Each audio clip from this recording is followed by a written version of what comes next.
in the morning, I would continuously fly the perimeter. So during that time, I saw them take off the top of the mountain right here. And only later did I find that that's where they were going to build Sandia, which was the new secret base where they were moving everything from NORAD and every place to in central Nevada. They took the top off a mountain, built Sandia under what they took off, and then put the top back on. SUVs, white SUVs, driving around there, and sometimes we'd follow them and they'd disappear into thin air. He says, "Hey, tell me something. Is it true what John Lear says, that there's an elevator that goes down the Pacific at Hawthorne?" And the guy goes, Great. Do you think that you've ever met an alien? I mean, don't you think you might have by now? Oh, absolutely. 25% of the people on Earth are aliens. The only difference that he could tell was that every once in a while he had an inner eyelid that would close and then open up. And he said it really freaked him out the first time he saw that. The gray said, tall gray said, "What do you want?" And Bill says, "I don't understand. What do you mean, what do I want?" He says, "Well, you're here. You came here to see us. You obviously have some questions." Happy birthday, John Lear, the Bob Lazar birthday gift. Periodic table of elements, element John Lear. The periodic table of 116 is JL.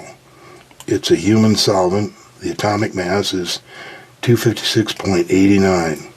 Occurrence, found primarily in Nevada. Physical properties, it is rare,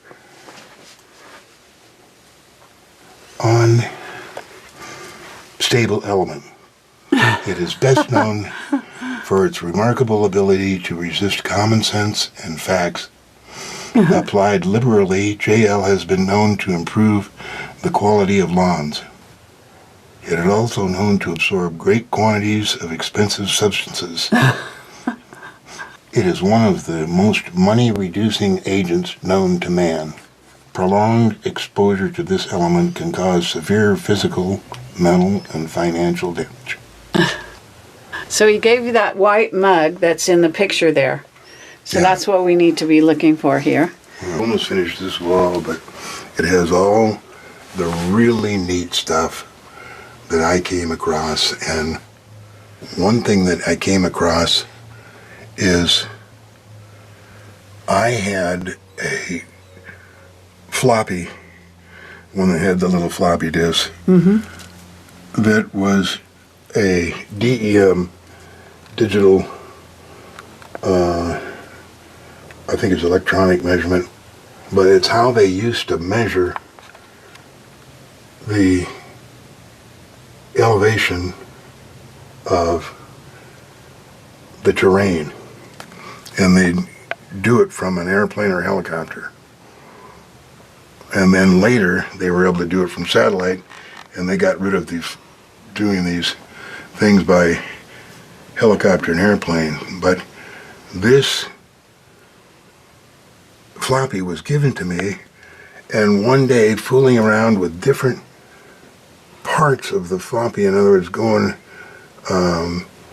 vertical 1 to 3 and different things of it, this part of S4 came up, and it's an excavation. Now the Bob Lars S4 is right here, but there's two excavations, one here and one on the other side. This is the one on the other side. That's S4, the hangar doors. I drew that in. And this is the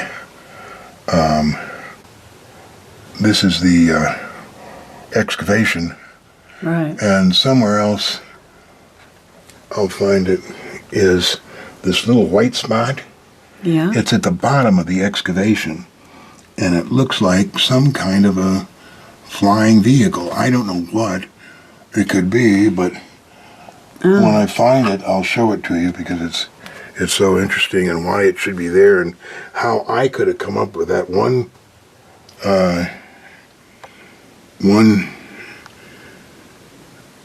excavation, which is, right near Papoose Lake. And let's go this Incredible way. stuff. This thing is a picture of Groom Lake, and I can't remember where I got this, whether I got this off the internet or what, but that is Groom Lake there, that white spot. Okay. And then there's Papoose Lake. Right. And then here's a cloud, and I called it Mysterious Cloud because there's no other cloud in the world, around Groom Lake except right there. So they must have been hiding something. Well, that's very interesting because on the way in, we drove past Area 51, along the 95, Yeah. and there were clouds, very strange, cylindrical clouds that looks mysteriously like they were hiding craft Yeah. right over what would in theory be the Area 51 area. And the whole sky was clear except for those 3 clouds. So we have a picture. I can probably put it on this video. It's very possible because So that's interesting you mentioned that. There's also a white mug here. I don't know if this is the one you're looking for. yeah. Is this it? Okay, so you wanted to show us this from Bob Lazar, is that right? Yeah. That he gave me for my birthday. Okay. Very cool. Element 116, John Lear. That's charming. So I guess he wrote something on here as well.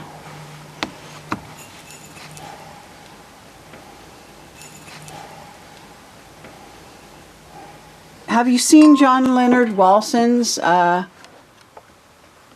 moon footage, close-ups of the moon? John Leonard Walson, Yeah. the photographer. And He's a good friend of coming down ours. here and stay with me for a couple of days. He is, or he Yeah. did? He's going to. Well, he's a friend of ours.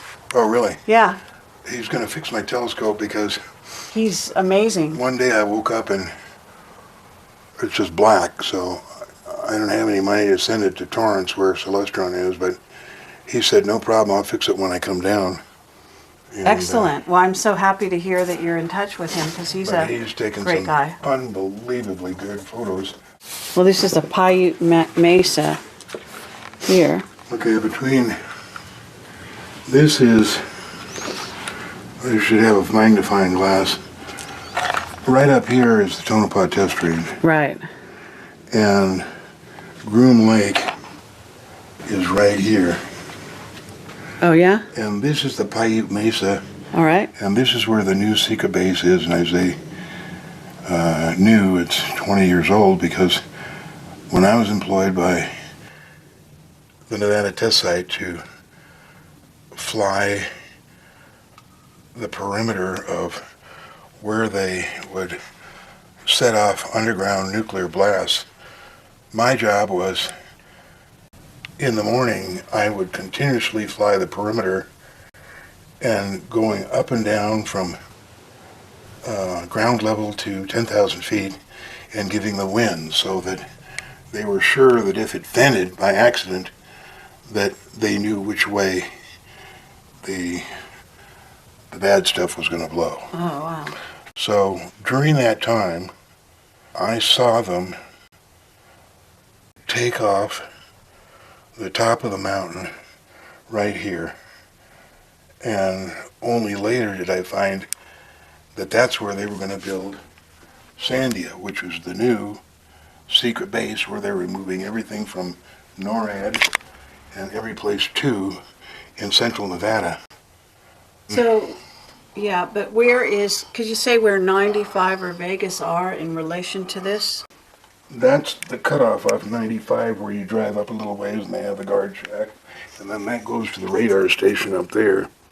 And 95 just winds around down there. All right, yep. And the Tonopah Test Range is just out of site on that, and Groom Lake is just out of sight there. Anyway, these are two lakes, dry lakes. This is where Sandia was built. They took the top off a mountain, built Sandia under what they took off, and then put the top back on. And in there are 5 holes, about several hundred feet in diameter, and they go down a mile. Wow. And they hold 25,000 combat troops each one. And the reason we know that is because a friend of Bob's father drove the cement truck, one of the cement trucks, and he said there was hundreds of cement trucks all day long going in and out, and driving down, spiraling down that hole. You know, it's called Sandia, and now people say, oh, Sandia, that's the Sandia Mountain Range in Albuquerque and Sandia Corporation. Right. I said yes, because now what they're doing is naming the new stuff the old names, so that if somebody accidentally mentions that, it won't register as a new area. Right. So yeah, that's right. The a lot of misdirects around Sandia. It turns out I have a piece of paper that somebody got off the internet. It was by accident on a military channel, and it says that where my mine was out in the South Virgin Mountains, that Sandia extends all the way out there. And many occasions we saw SUVs, white SUVs, driving around there, and sometimes we'd follow them and they'd disappear into thin air. Disappear. And I showed that to one of the BLM Rangers, and he was a little bit, he didn't believe it at first, and then he came in one morning and said, God damn it, I saw one of those things and I followed them and lost it. That's great. And so yeah, so they have those false entrances and those what? False entrances Yeah. and mountains that you know. Yeah, there's one down by Nelson Landing, and the guy that is not with BLM anymore, he was going to move somewhere. This guy was nuts, but as most people with BLM are, and he was patrolling a wash near the Nelson Landing, and he said he came upon a huge door that was open, and he kind of looks inside here, and there's all kinds of computer equipment and typewriters and everything, and they tried to move the door and it wouldn't move, so he called the only number he had for Creech Air Force Base, and at that time I think it was still Indian Springs, and he said, I'm down here at Nelson, and you guys better come down here because there's a door that's open. And they said, don't know what you're talking about, sir. And he said, okay, you may not know what I'm talking about, but there's a door and it's open, and somebody needs to come down here and close it. And a voice comes on and says, I'm sorry, sir, I don't know what you're talking about. Then a completely different voice comes on and says, stay right there, we'll be there in 15 minutes, don't move. Great and stuff. They came down with a helicopter, and he walked away. He didn't want to know anything about it because there's so many of those secret places down there. Now right here is the Sandia office, laboratory, and sleeping quarters, and here is where they have a new strip. Now I'll show you on the Google map that there's nothing indicated. I mean, it's just right. like just grass. Yeah, like it always was. we noticed that as well, actually, on the way down here. On the 51 side of so-called of 95, that toward going in that direction, there's nothing. Yeah. Zero. So they've blacked the whole thing out. This you have to drive in quite a bit, and I gave George Knapp a complete set of accurate directions of how to get there, and what they have now is a way of hiding stuff. They have a little machine they can set up, and it will hide roads or hide buildings or hide anything, and in this case it hid the cutoff that George was supposed to take to find that new strip there, and he never did find it. He wound up at the entrance to the Tonopah test train. So Right. I haven't been up there, and I don't drive up there anymore, but anyway, this is where the new strip is, and there's 2 strips, and these were described to me by a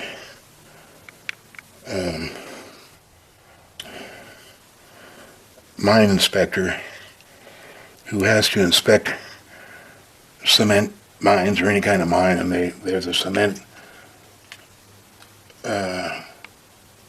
facility there that's used to supply the strips and everything else that they're building around there. And so he told me, took him out to lunch, he said they built 2 strips, the west to southeast, and he said in the middle of these strips there's a hangar that goes from one end of the strips to the other. And I said, well, I know what that is. They said what they can do is test an airplane out of one set of hangars and use that runway so that the other people on the other side can't see it. And then when they're done, the people on the other side can bring their airplane out and fly on the other side, and nobody can see it. So that's what those strips are. And then he said, as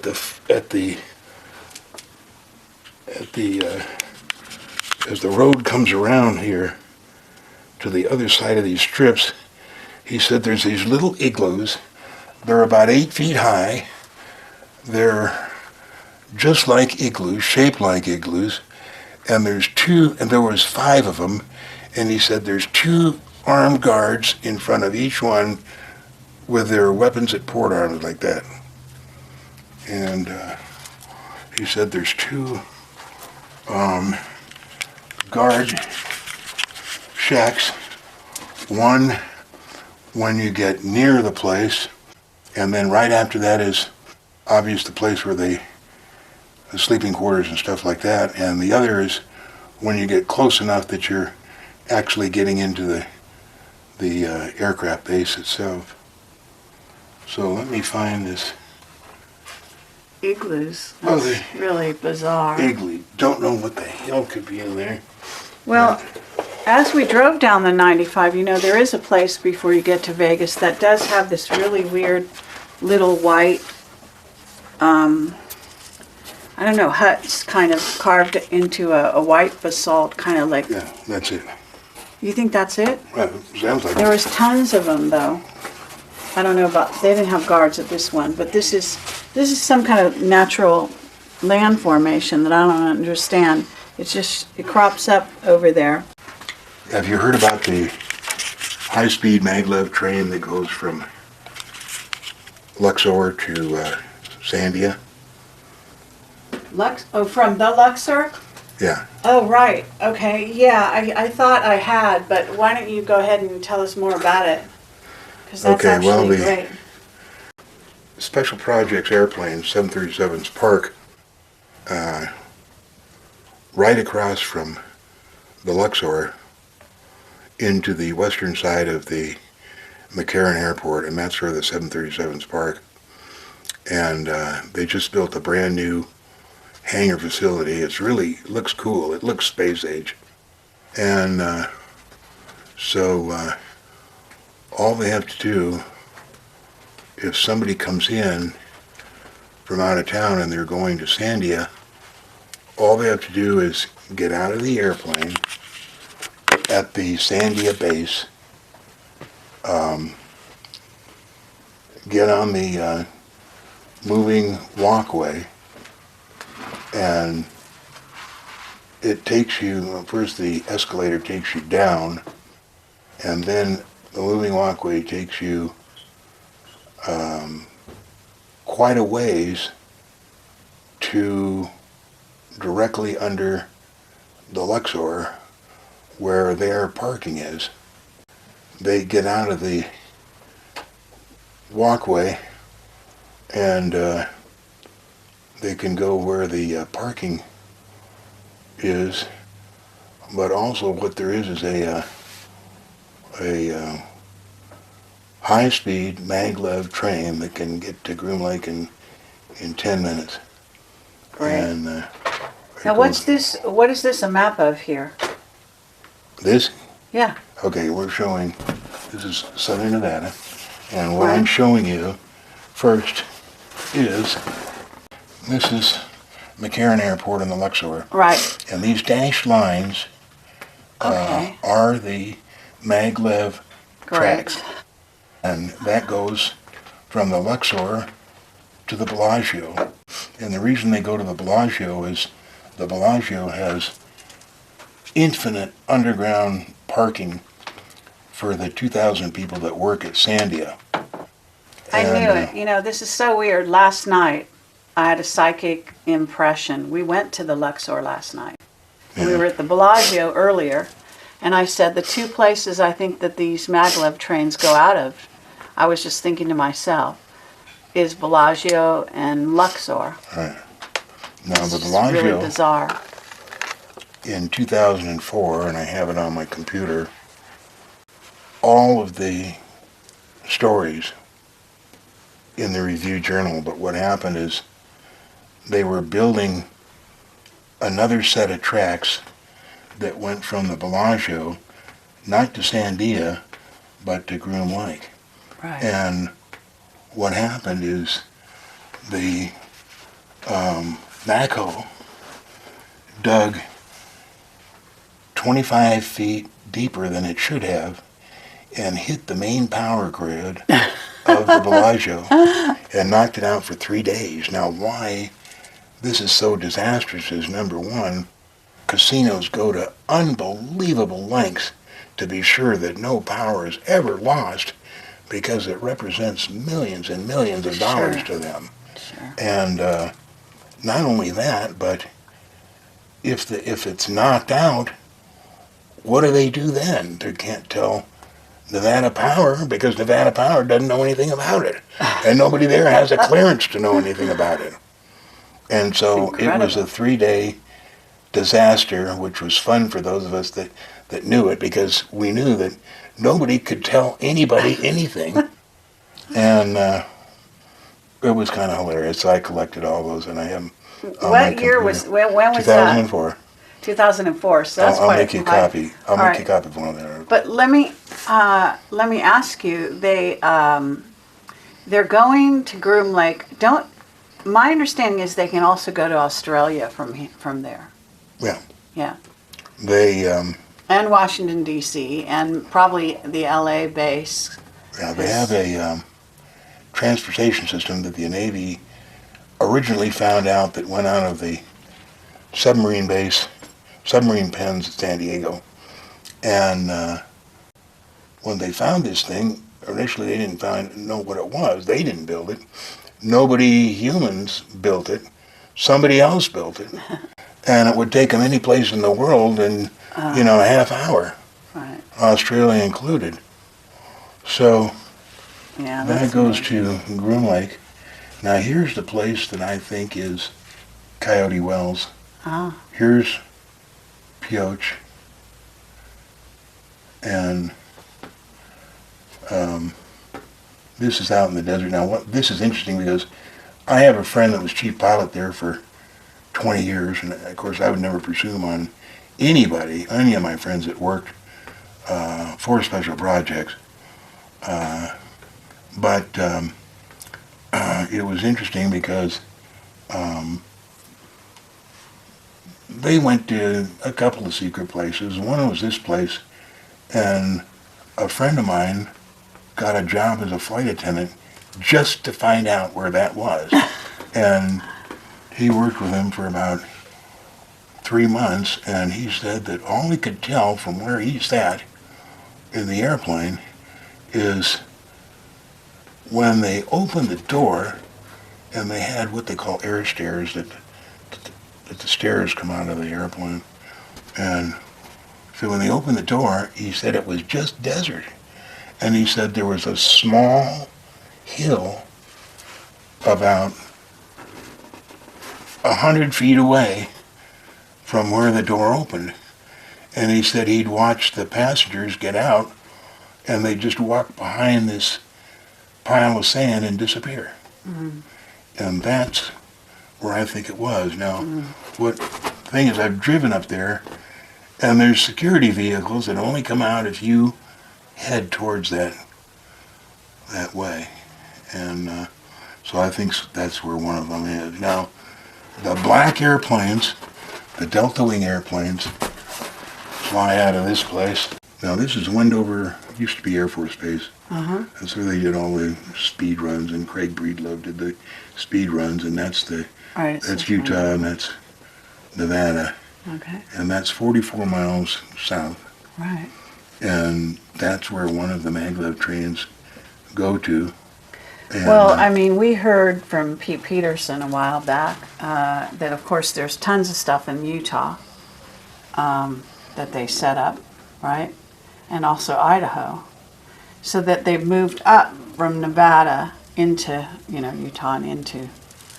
So that would be correct. That would be the... Either Popular Science or Popular Mechanics put out a story that Area 51 is shut down and we know where it went to. That was bullshit. Yeah, no. I didn't never believe that either. The place where they put in their magazine was a range for when they shot missiles off from down in Alamogordo.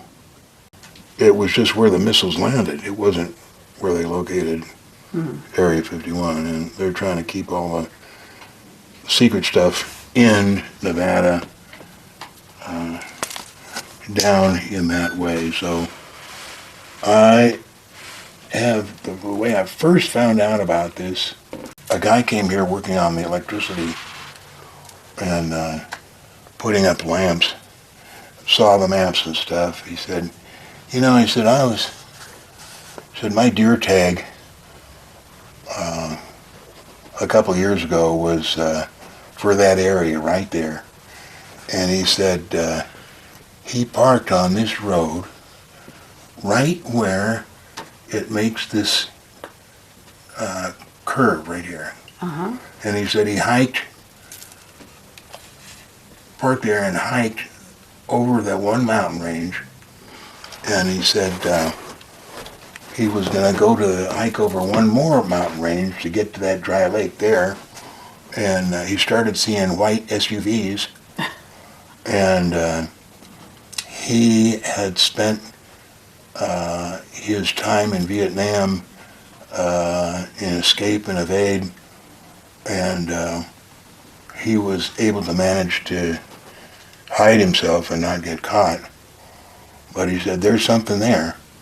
And he said, that's where, he said, if I could have hiked over that other range, he said, I'm sure that dry lake is where they keep something. Now, the out of Hill Air Force Base is where the story we were told.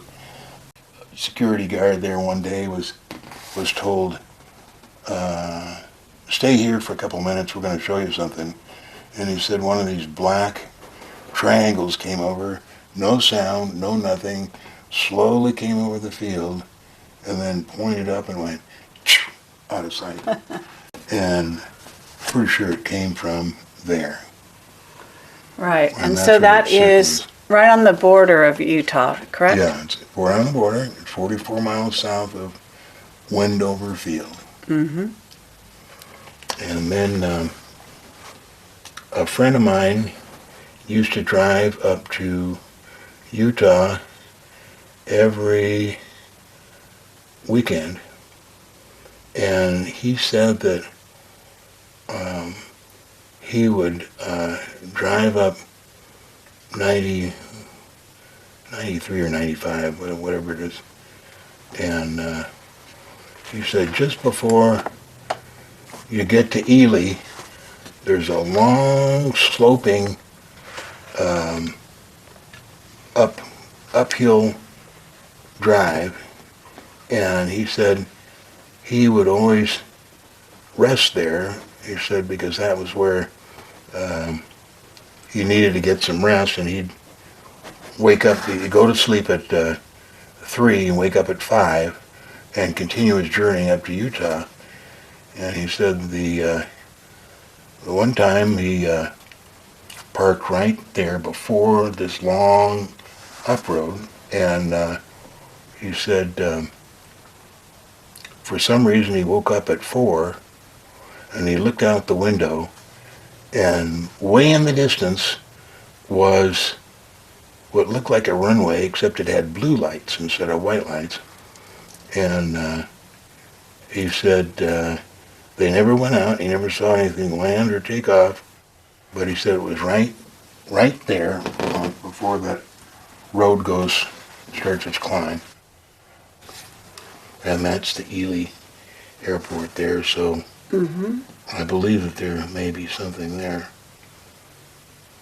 And Well, did you know about Charles Hall and the Tall Whites? Yeah.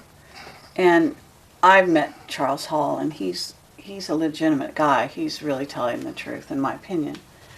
And when you drive down the 95, you're driving right by, according to him, Indian Wells and that whole area is where he was stationed to patrol.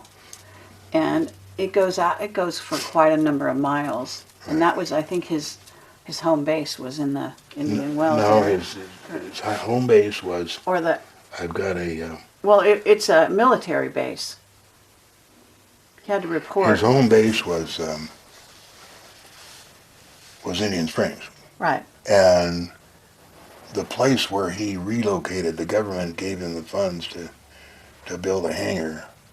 And according to Chuck Hall, it was maybe 10 or 15 miles northwest of Dogbone Lake. And I'll show you a picture of Dogbone Lake. Area 51 over there. And there's Area 51. Dogbone Lake, I got a better picture of it somewhere, is right there. And the mountains where that hangar door that he saw was right there. Okay. So, come on, with all your travels, John, do you think that you've ever met an alien? I mean, don't you think you might have by now? Oh, absolutely. 25% of the people on Earth are aliens. Well, I agree with that. I agree. I think it's higher than that. We humans are here on Earth for only one reason. The reason is to learn to live our lives with integrity and without envy, hate, or greed. And for some reason in our lifetime, and both you and I have lived hundreds of lifetimes, and for some reason in our last lifetime, we screwed up, and we're down here with everybody else that's screwed up, and the only difference between them and us is I'm telling you the reason we're here, and they don't know why people don't know why they're here, because that's not in a program. They don't tell them. You have to find it out by yourself. So I've been told I have a special pass. Whether that's true or not, I don't know. But somebody asked me if they could make hats and license plates with integrity without envy, hate, or greed, and we've got some of those. And it looks kind of interesting. And the tall white story is absolutely true. And then Bill Hamilton came by here with his wife one day, and it was a Sunday night. He said, we're going up to Groom Lake, and we're going to just park by the black mailbox, and we're going to stay there until something happens. And I said, okay, well, when are you going to go back? He said, I'll be back Wednesday night. I said, okay, you want to drop by here when you come back? He said, yeah. So Monday night, he calls. I said, how's it going? He said, something strange happened. He says, I'll be there tomorrow night. We'll see. And I said, okay. So I went to school to learn regressive hypnosis. And I would have graduated, but I was so busy, I only had one more test to go. And when I had my Nevada license. But I got busy doing something and I didn't take it. But Angela, who taught the course, said that anytime you want to take it, you know, can do it. And I still don't know whether that's in effect or not. But anyway, Bill came back Tuesday night with his wife. And at that time we had a couch, long couch there. And I said, why don't you lie down there and put this pillow under your head. And I didn't hook up my recorder because I thought this is too far out, that nothing's going to come up for us. But his wife took notes. So immediately we got into it, and I said, where are you? And he said, I'm at the black mailbox. And I said, what do you see? And he said, I see 2 headlights. And he said, they're coming our way. And I said, okay, now what's happening? He said, they stopped overhead, and he said, I was on the driver's side with the door open, and I had my foot on the running board and my arm through the window, and he said, I'm being lifted up into this craft that it's about 50 feet above. And he said, I found myself on a comfortable couch, and there's what we know as a tall gray there. Tall gray said, what do you want? And Bill says, I don't understand. What do you mean, what do I want? He says, well, you're here. You came here to see us. You obviously have some questions. So he asked a few non-committal questions, and most of the stuff we've read about in the books. But first of all, he said, what do you want? He says, my name is Quaylor. And Bill spelled it Quaylor, Quaylor. And then they talked for maybe 10 minutes, and Quaylor said, well, I've got to go. It's time to go. So if you wouldn't mind going back to the truck. So Bill says he walked over to the doorway, and he said he looked down 50 feet. He said, boy, that's a long way. He said, I don't think I could survive that. And Quaylor said, no problem, just step off. So Bill took all his courage and stepped off and just floated down to the door. And then when he got to the doorway, he remembered looking behind and seeing the red lights of a truck going up that hill from where the mailbox is. He said, which is exactly what he remembered. And that was it. Okay, but, Bill Hamilton, I've interviewed him, and he's a fascinating interview. It'd be great to connect with him again, but he's on and off. I guess he's been working for the man, so to speak, in various capacities, so I don't know if he's willing to do interviews now. But he told me that his wife was actually, I guess, abducted and messed with sexually by reptilians. Now, I don't know if anything happened to his wife in this particular trip, but they were visited on a repeated basis. In fact, it was so common or something that it became a problem for their marriage. He wrote about this. Yeah, I remember that. I remember him telling me that story. Yeah. So he was he was one of the few people that have ever come back out like that, talking about his wife and the reptilians. So what about the reptilians? Have you seen any of those? I haven't, but the guy that's Resnick, do you know who Resnick is? Yeah, the name's familiar. He's with me and Ron, and supposedly we own all this moon property and are selling it. And I think Resnick was the one that said that he worked with a reptilian down in Florida in a laboratory.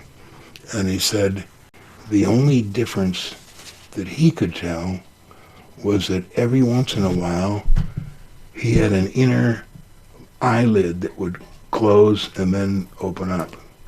And he said it really freaked him out the first time he saw that. And he said every once in a while that inner eyelid would close and then open up. And other than that, you know, I can't remember seeing anything, but most of my family has. For instance, Damien, when he was 11, he's 15 now. He came in one afternoon, it was summer, and it was in the evening, and he says, "Grandpa, I just went to the moon." I said, "Cool, tell me about it." He said, "Well," he said, "I was up in my greenhouse, or in my treehouse, and he said, this green fog came in and started gushing around, and he said, the next thing I know, I'm on this silver slab in this laboratory." And I said, and of course, I never talked to him or any of my kids about this unless they asked specific questions. He said, I was on the silver slab, and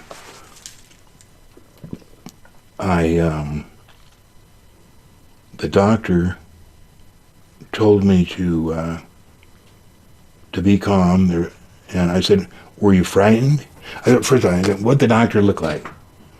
And he said, you know, a few legs, hair all over. And later, I pulled out, I had him draw the picture of the doctor. So if you wouldn't mind, I'm not going to go over there, but if you go down about halfway on the left side, and you'll see a drawing of and it says, Damien's doctor. You're kidding me. Right, well, it sounded like that. Wow, that's really freaking scary. So, what did they say, what did he say the doctor did to him? I said, weren't you scared? I said, you know, I'd be scared if I saw something like that working on me. He said, well, I was nervous, but not scared. And Wow. I said, what did he do to you? He said, I don't know. He said, but he said the instruments that he was working with were flying around. And he said that he'd grab one and do something, let it go, and it'd fly off, and another one would fly in, and he'd grab it. You know, and I said, you know, this sounds like the story, all the other stories that they had heard. And I showed him pictures, that one famous picture of a reptilian that everybody has, and I had him thumb through it, and he stopped right there. He said, that's the guy. That picture looks more like a spider being. Yeah, more like a praying mantis. Yeah, it could be a spider. Anyway. Or one of those. I guess a praying mantis or a spider. Yeah. One of my daughters lived in Sun Valley, Idaho, and about the daughter is 22 now, so this was when she was 7, so it had to be 15 years ago. No, No, because she was 3. So it had to be a long time ago.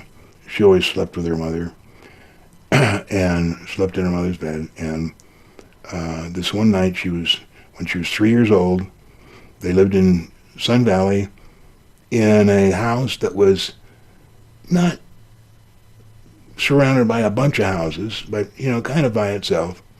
And the little girl comes up to her mom and says, "Mommy, I want to sleep in my room tonight." Moya, my daughter, was shocked because she had never heard her express any desire to stay in her, in her own room. But she said, "Okay, fine." Went in and made her bed. And at 5 o'clock in the morning, she comes in and yanks on her mother's covers and says, Mommy, wake up. I have something very important to tell you." 3 years old. Mm-mm. And Moya looks at her watch. It's 5 o'clock. And says, "What is it?" And she said, "The space people came last night." And she had not talked to Alexandra at all about any space beings. So Moya says, "Well, how many were there?" And she said 5, and she counted on her fingers. 1, 2, 3, 4, 5. Wow. So Moya said, "What did you do then?" And Alexandra said, "I got my gun and shot him."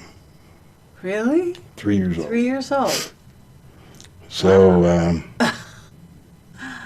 That's incredible. 4 years later, she's 7, and my 2 older daughters, which I had from my first wife, Moya and Jill, they're at the same house. They're in the living room, and it's in the afternoon, and they're just chatting. And they notice that it's been at least an hour and a half since they've seen Alexandra, and that's not like Alexandra to go away for that long, or for them not to notice. They get checks every 5 minutes, whether they like it or not. And they heard the back door slam, and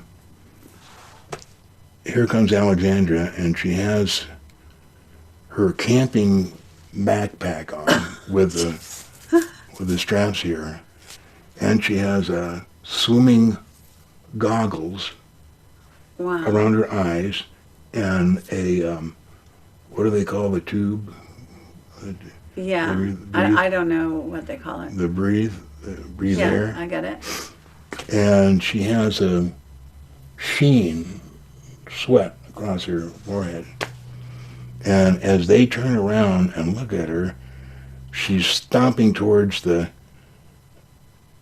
stairway, and she says, "I've just been to the moon, and I'm very, very tired, and I'm going up to sleep, going up to take a nap."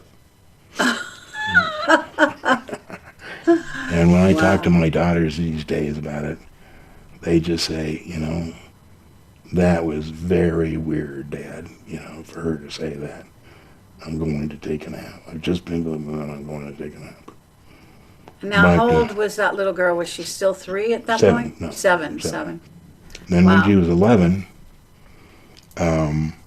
she was at my mother's house in Verdi, near Reno, and it's just a nice afternoon, and they just had lunch, and they were out, and there's a trampoline there, and Alexandra's bouncing up and down on the trampoline, and she says, "Mommy, when am I going to the moon next?" Oh, man. And and that was, Moya said, "I don't know, darling." And then Allison, when she was 13, for some God-known reason, merrily let her put a deadbolt lock on her door. It was only open from the, inside. At about, I'm thinking it's like 11 o'clock, the most blood-curdling screams you have ever heard in your life. Oh my God. Come out of Allison's room. Allison's screaming. And I flew out of bed and opened our door, and just down the hallway is her door, and tried her door, and the deadbolt was locked, and now she's screaming even louder. I mean, horrible screams. I can't remember if she was going daddy, daddy, or just screams. I don't think she would have gone daddy, daddy, because I would have gone nuts. But there was nothing we could do, and there's no way we could get in. And, I didn't want to go down and get a crash axe, because I wanted to stay there and, see what was going to happen. And pretty soon she quiets down. Oh, and also I couldn't get her to come to the door.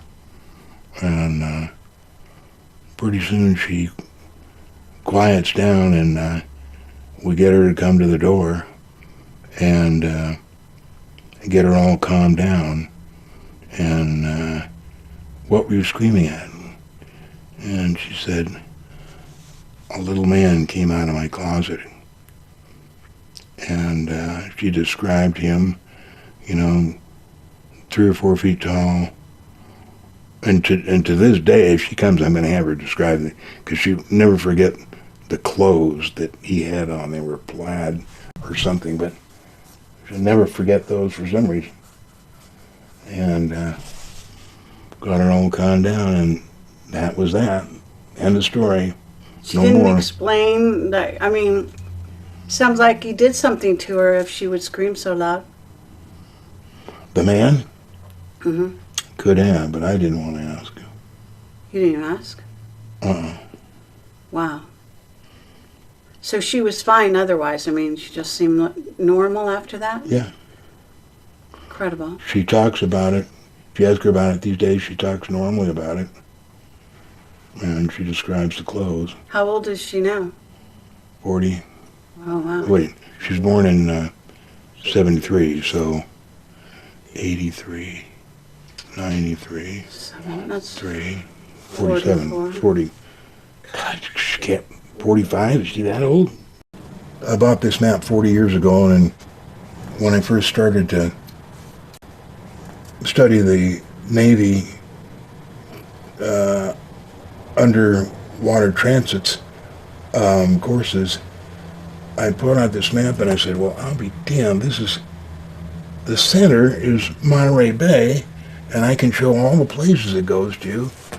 Perfect. So here's where Monterey Bay is, and this is what it's called.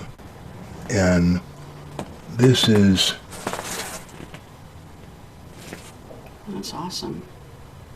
This is the Naval Undersea Warfare Center in Hawthorne. That's Walker Lake. Right. And it's only, 15 miles long and 100 feet deep. And I kept saying there's no way they're going to fit a submarine, any kind of a submarine, in that lake. And it wasn't until many, many years later that I came across the idea that maybe they had an elevator that went down to the level of the Pacific Ocean.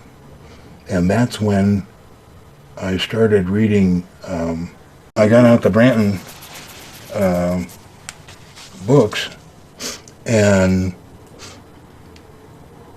what was so intriguing is that both the Thresher and I think it was the Skipjack, 2 nuclear submarines.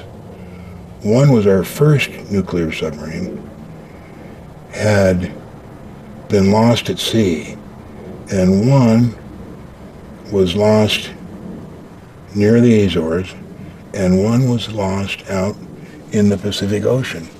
And for some reason, I thought these were both bullshit. And I'm trying to remember the exact reason what tipped me off, but Branton either interviewed or heard about a lady whose husband was on the submarine and said that they were exploring someplace and they got lost or trapped and they couldn't get out. And I said, that has to be, they got into the Monterey Bay and they got lost in there. And that was the Thresher. And then the Skipjack did the same thing, and he was lost 4 or 5 years later, and in the same fashion. Well, I wonder if, they're actually lost. I mean, maybe they just weren't ever going to come back to the surface. What's interesting is that when Ballantyne, remember when he was made a deal with the Navy to photograph the Titanic? Okay. You remember that? Anyway, Ballantyne, who worked for the Woods Hole or North Hole or whatever it was, made a deal, I think it was to photograph. They wanted him to photograph the remains of one of the nuclear subs, either the Skipjack or the Thresher. And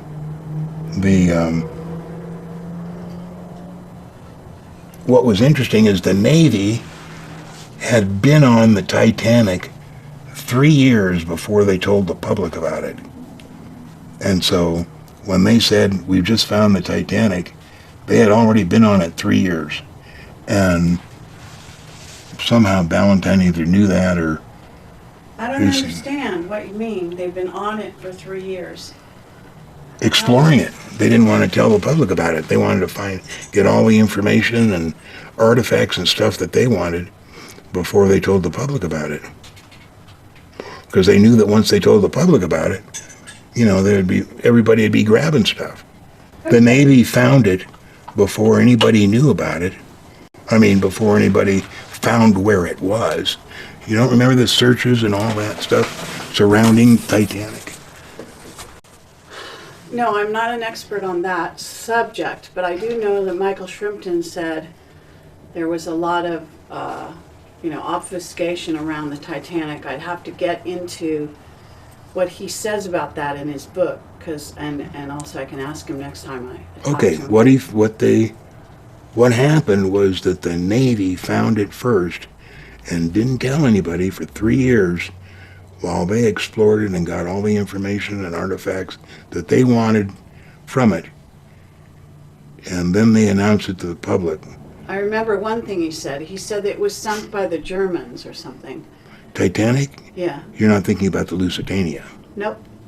I think maybe the Lusitania was also, but no, this is what he says, that contrary to what they said, it did not sink by hitting an iceberg. That was a lie. That it was actually, I believe, sunk by the Germans. Okay. But what happened is Ballantyne, I think that's his name, made a deal with the Navy to take photographs, movies, of the remains of whichever it was, the Thresher or Skipjack, just south of the Azores. So about a year ago, they showed that movie. And there ain't no goddamn submarine because there's no, reactor, nothing around that. There's parts, sure, but nothing that would say that's a nuclear sub down there. All right, fair enough. So now a friend of mine used to run a print shop right across from McCarran Special Projects, and he's the one that told me a lot of this, give me some hints, because there are people that worked there and worked around that area and would know certain things. And one of the things was when he was in there, when somebody was in there getting some copies made, his name was King, forget his first name, says to the guy that was from the Navy and actually from Hawthorne, he says, hey, tell me something. Is it true what John Lear says, that there's an elevator that goes down the Pacific at Hawthorne? And the guy goes, Great. That's awesome. And what about Luke Air Force Base? Isn't there a lot of stuff that goes on down there? no, haven't heard anything that goes on, Luke. Really? Okay, let's see, where else? All I'll right. show you this, and then we'll go back to Yeah, the that's stuff a that you beautiful, want to do. that is a beautiful thing you've got there. Okay, Because nobody gets to see this. I mean, I don't think, at least I haven't seen it out around. And that's great. Now, who drew these channels on here? Did you do that? Or was it like that? Or well, I bought the map, and I then understand. I put the lines and the printing on there. And how, is it just your, I mean, did you have help figuring out, where the lines go exactly? Or you just kind of traced backwards from like Monterey to, Yeah, Monterey to Lake Tahoe. yeah, and Malibu? What? It's great. And Monterey to China Lake, we know Right. right there. Malibu. Malibu. We know Well, right there's there. also supposed to be a link up there, down Southern California. It's, I guess somebody told me this, down past the nuclear power plant, there's another entrance somewhere significant. Which And power it's plant? The one on the coast. In other words, you would have more lines, is what I'm saying, going further south, and also from San Diego. Yeah, there's the Okay. command. San Onofre Atomic Power Plant is in that area. And by the way, did you hear about the Point Doom, the base, undersea base, that Jimmy Church and Point and Doom? colleague found on Google Maps, Google Maps? It's right off of Point Doom. And they were going to go there, and they were going to take boats and divers and the whole 9 yards. And suddenly everything shut up. Nobody's doing anything. You know about the undersea bases like Catalina and all of that. There's also all that going on. Catalina has an underground base? Yeah, undersea base. I don't know about underground, but undersea. Yeah, sure. Catalina does? Yeah, off of Catalina Island. Well, then, Santa Barbara, I've been at Santa Barbara Island. It's a little teeny island that's just Yes. this side of, All kinds of crazy stuff Oh. being seen. yeah, like that missile that was launched a year ago. Right. Remember that? Yeah. It was one of the first photos taken when the first camera satellite rounded the moon. And that's half of the photo. The other half I gave to a friend. There was, like I started to tell you all the weird things that happened. I don't have time now, but I'll tell you this one quick story is a guy and his wife used to go to auctions in New Orleans, and they go to this one auction to this old mansion, and the guy had just passed away, and didn't know anything about him, and they bid $5 for a box that was unlabeled, and they didn't know what was in it, but they liked the price, and they bought it, and there's 34 of those moon pictures in them. Incredible. And the guy whose estate died was one of the guys that put together that NASA. He worked for NASA. Put together those books that showed those pictures, and his initials are on the back of the photos that he bought for $5. So I gave him $100 for 34. I thought it was quite generous. So you have the pictures, you're saying? Really? Got them all. Are they good? Are they fuzzy? Like that. So they're like this. But see, this...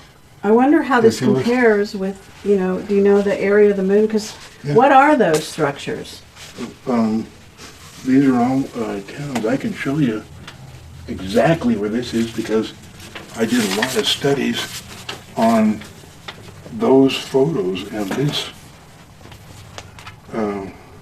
If we get a good light, you can see the roads. All around here is a mining area. Right. You can see the roads there, and down here in the crater you can see the dust coming out. See those roads right there? And then there's one I have on my computer, the one I gave away. Yeah. Unfortunately, it has a control tower. And Oh, yeah? I mean, if we have time, I would I'll show love, you. John Walson to compare this to his own close-ups Okay. and see, how Well, closely mine would they have to be resemble. better because it's taken from so much closer. These, Well, yes and no. I mean, these are that's the conundrum of all of these. course, these were airbrushed and his weren't. I just made this drawing to show how the ETs went to space. And this shows a flying saucer, Okay. and that's space. And recall, this is space is actually a fabric. You can pull it this way and that way. And so the gravity generators that are under the saucer, there's 3 of them, if they focus them all on one part of space, they can actually pull that space towards them and wrap it around in a heart-shaped, Cool. what? Yeah, it's cool. And That's good. then when they turn off the gravity generator, they're millions of miles away in not even seconds because they pulled that space towards them and they're not going back, they're Yeah. there. Fascinating, yeah. Mark Richards would like your drawings, I think. Okay, and then this map I just bought. This is one of the craters. This one, see how white it is?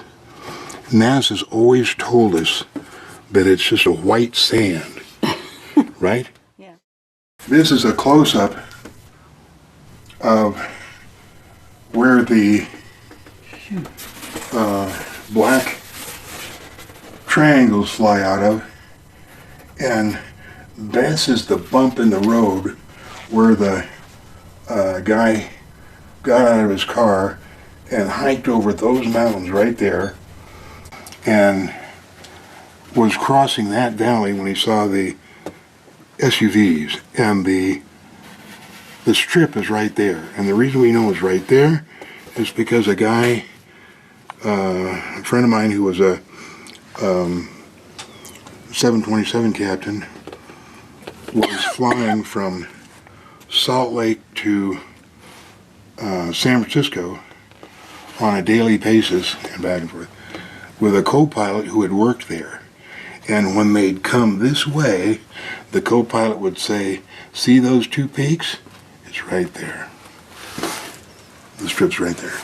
And Okay. what they do is they tell them, the guys that work there, that they hide it with mirrors. But Right. they don't. They hide it with the machine that hides. Like, for instance, 9/11, those weren't airplanes. Those were holograms. Right. Okay? Clear on that? Okay, Yes. let's go that way. Yeah, no, and you're one of the people that, brought that to That what? everyone's attention, the holograms. Really? And you should know that pilot, you know what it takes to pilot a an airplane to do the supposed things that they were claiming. See if you can stand there.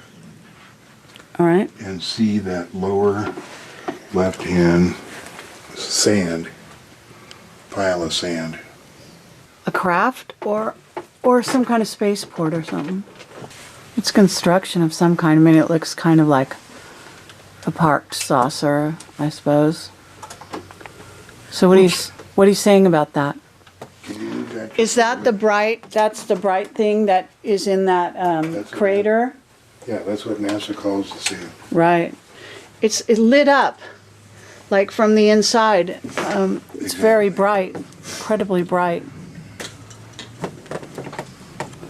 So where do you get that photograph? This was the one I got from the guy in England that took 192 photographs of the moon, stitched them all together digitally, and then sent it to me. Right. And then I enlarged what I suspected was not white sand. Right. And I'm going to take this down because I wanted to show you how beautiful that is. It is amazing. Fabulous. Yeah, that's just... Now, I'd love to have John Walson aim his camera. What side of the moon is it on?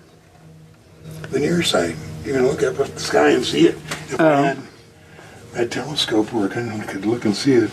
This is on the near side too, but you wouldn't be able to see it with our telescope, but... Oh no, this is the far side. And this is a flying saucer that's been blacked out with an airbrush. Okay. And that is a terminal.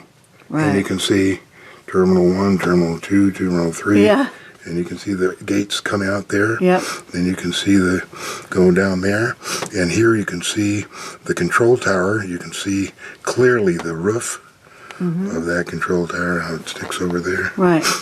And this one is in the crater, and this is a launch pad of some kind. Right. You've seen those beautiful archways there, and whatever they launch comes down there and off there. Yeah. Can you see that? Yeah, I can. So, are you the only one that has these photos? Yep. Wow.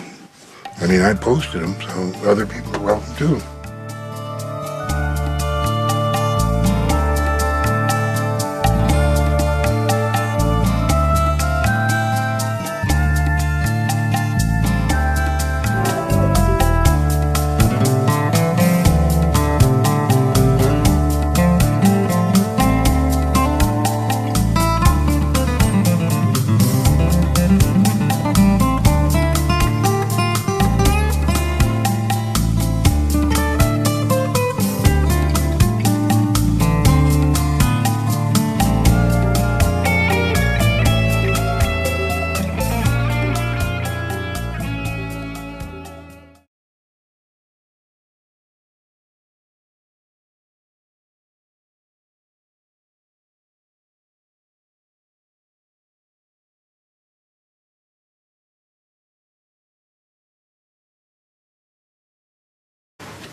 Oh, yeah? And this is the Paiute Mesa.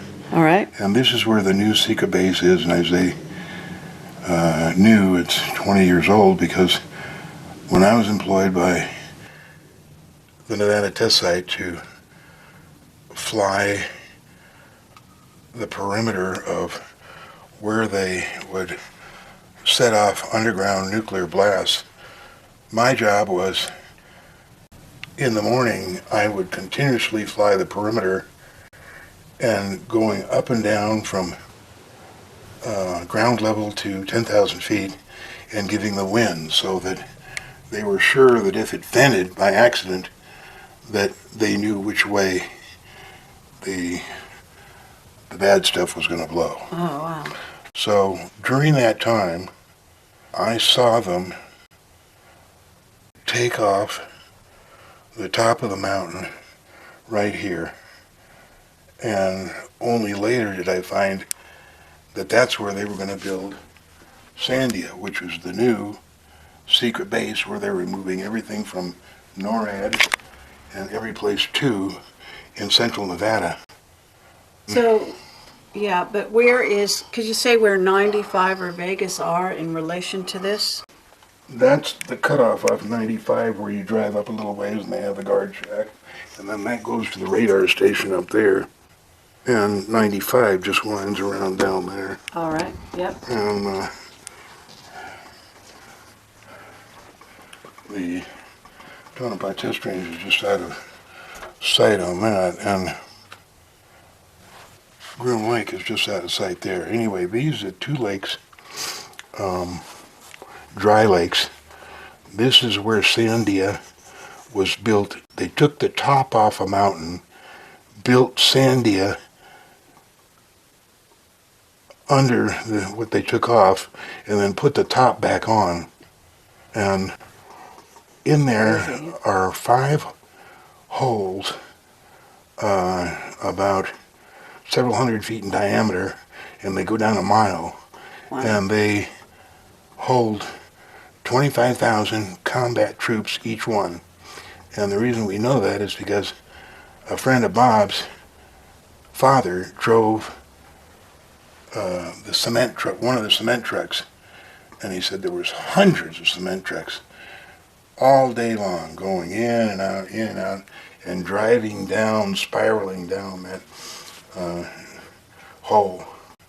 You know, it's called Sandia, and now people say, oh, Sandia, that's the Sandia mountain range in Albuquerque. Unstable element. It is best known for its remarkable ability to resist common sense and facts. Applied liberally, JL has been known to improve the quality of lawns. It is also known to absorb great quantities of expensive substances. It is one of the most money-reducing agents known to man. Prolonged exposure to this element can cause severe physical, mental, and financial damage. So he gave you that white mug that's in the picture there. So Yeah. that's what we need to be looking for here.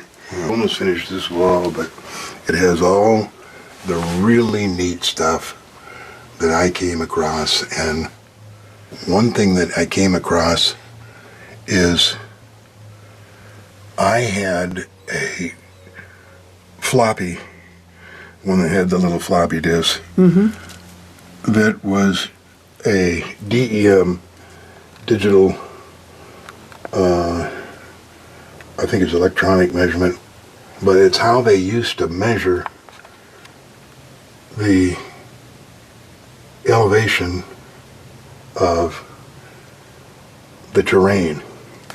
And they do it from an airplane or helicopter.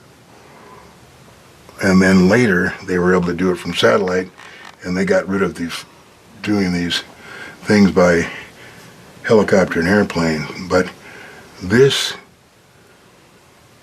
floppy was given to me, and one day fooling around with different parts of the floppy, in other words going vertical 1 to 3 and different things of it, this part of S4 came up, and it's an excavation. Now the Bob Lars S4 is right here, but there's 2 excavations, one here and one on the other side. This is the one on the other side. That's S4, the hangar doors. I drew that in. Okay. And this is the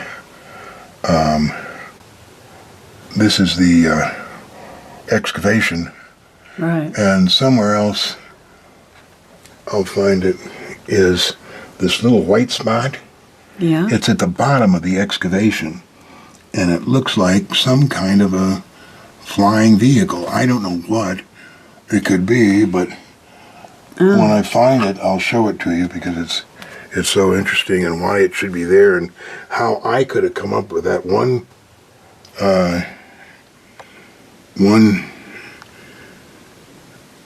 excavation, which is, right near Papoose Lake. And let's go this Incredible way. stuff.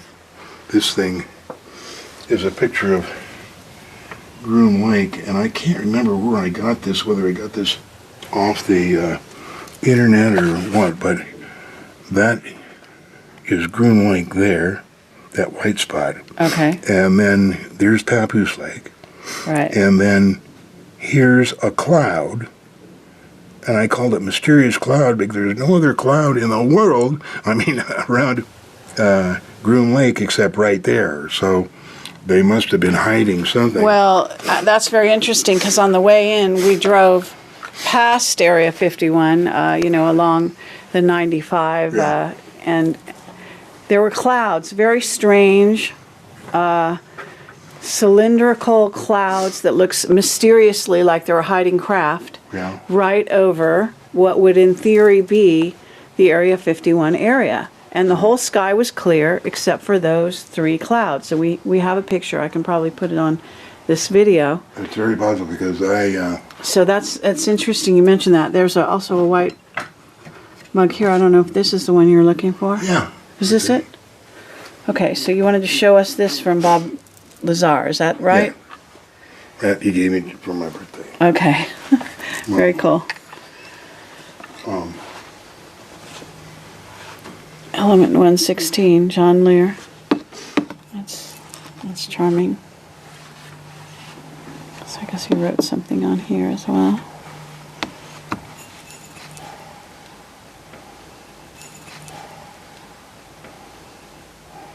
Have you seen John Leonard Walson's the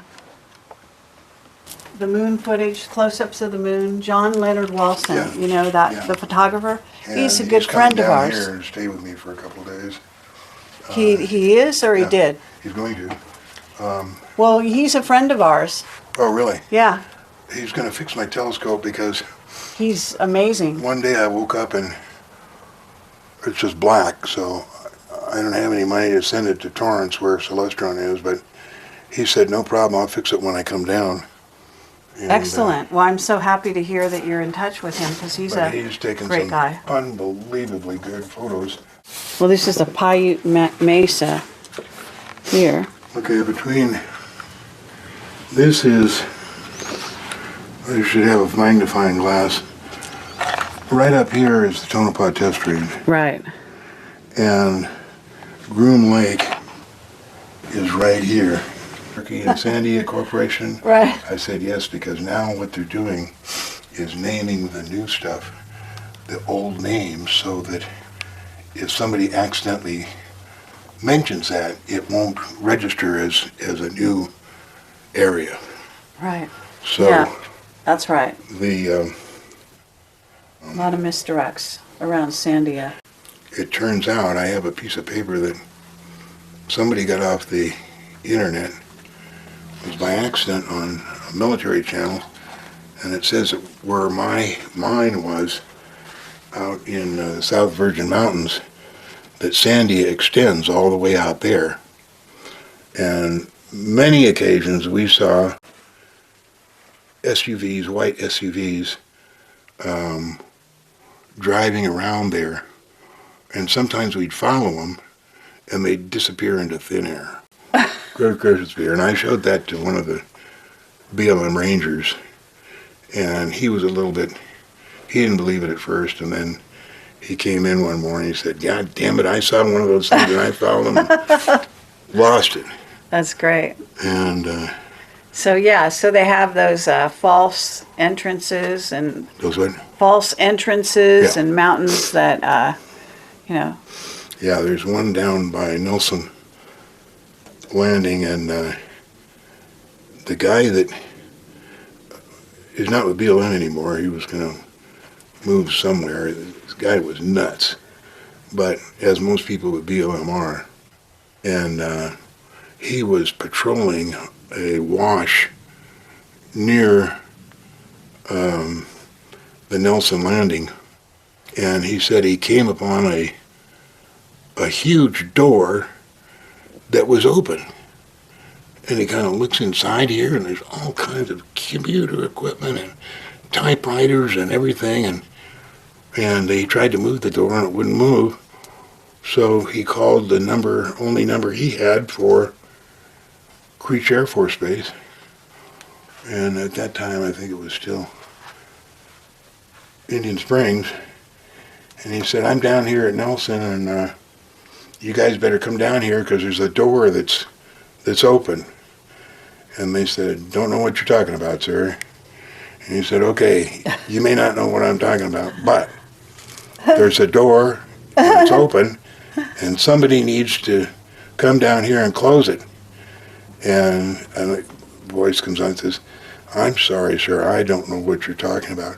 Then a completely different voice comes on and says, stay right there, we'll be there in 15 minutes, don't move.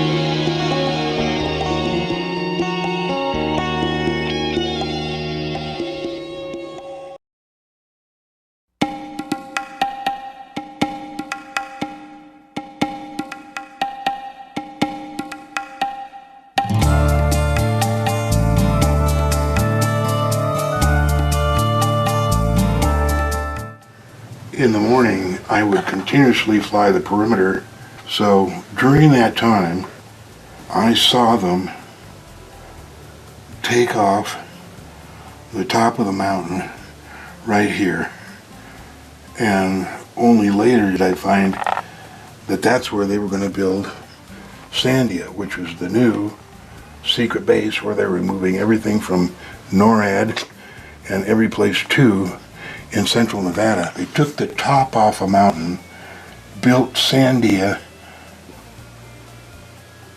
under what they took off, and then put the top back on.